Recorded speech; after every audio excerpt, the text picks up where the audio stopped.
Why disinformation against comprehensive sexuality education is harmful to Filipino children. In recent weeks, conservative groups in the Philippines led by a former Chief Justice have voiced strong opposition to the implementation of Comprehensive Sexuality Education, or CSE, in the country's curriculum.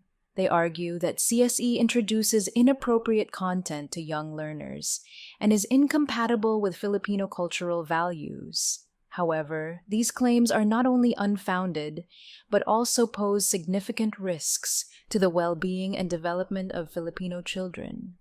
Comprehensive sexuality education is a curriculum-based process that imparts age-appropriate, culturally relevant, and scientifically accurate information about human development, anatomy, reproductive health, contraception, and interpersonal relationships. According to the United Nations Population Fund, CSE enables young people to protect and advocate for their health, well-being, and dignity by providing them with a necessary toolkit of knowledge, attitudes, and skills. Dissecting the Disinformation. Former Chief Justice Sereno, representing a faith-based coalition, has been at the forefront of the disinformation against CSE. She has raised concerns about the alleged inclusion of topics such as childhood masturbation in the curriculum, suggesting that such content is inappropriate for young learners.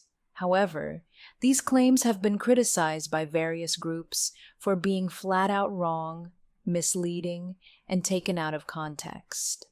The Child Rights Network stated that Sereno's group knew what it was doing by placing childhood masturbation and other clickbaits front and center in their explainers to ignite opposition against CSE in the bill.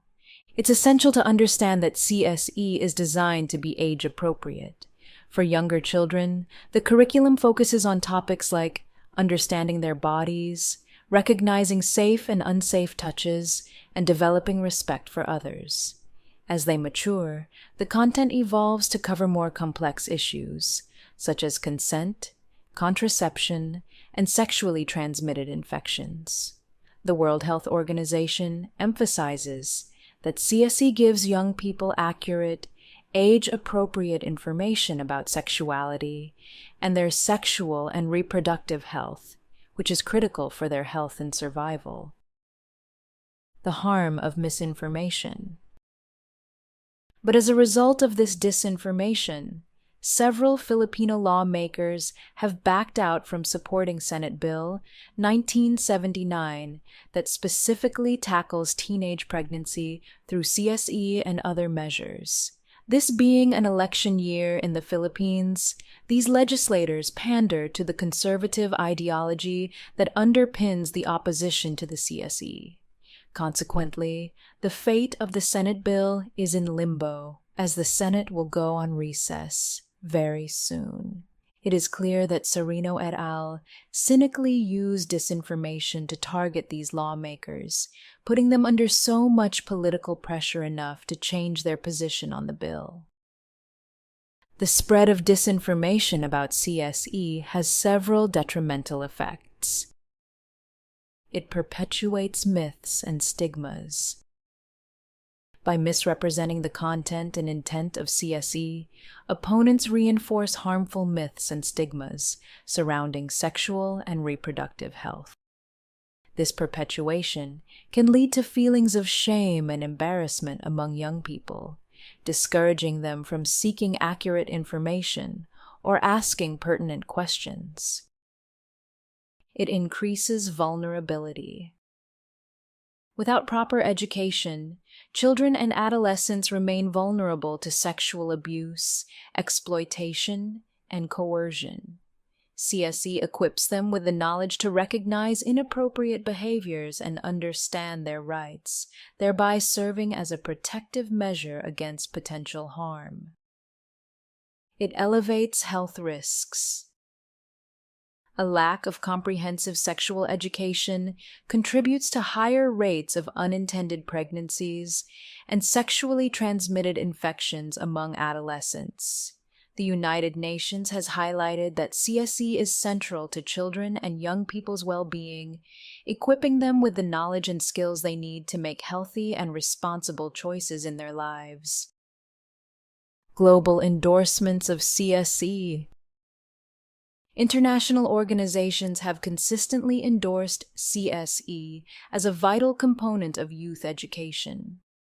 UNESCO advocates for quality comprehensive sexuality education to promote health and well-being, respect for human rights and gender equality, and empowers children and young people to lead healthy, safe, and productive lives.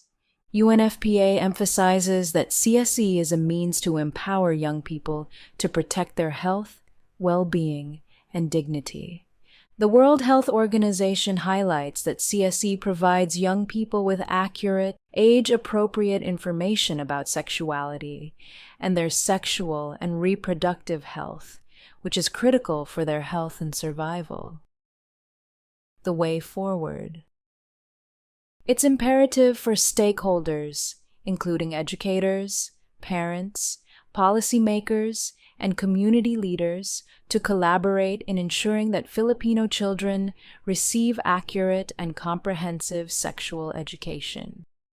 This collaboration involves dispelling myths, addressing concerns with evidence-based information, and tailoring the curriculum to align with cultural values while upholding the rights and health of young people. In conclusion, the disinformation being propagated against comprehensive sexuality education is not only baseless, but also poses significant risks to the health, safety, and development of Filipino children. By embracing CSE, we empower our youth to make informed decisions, respect themselves and others, and lead healthy, fulfilling lives. If you find this video podcast useful, please consider subscribing to Facts Matter Philippines by clicking the subscribe button and notification bell.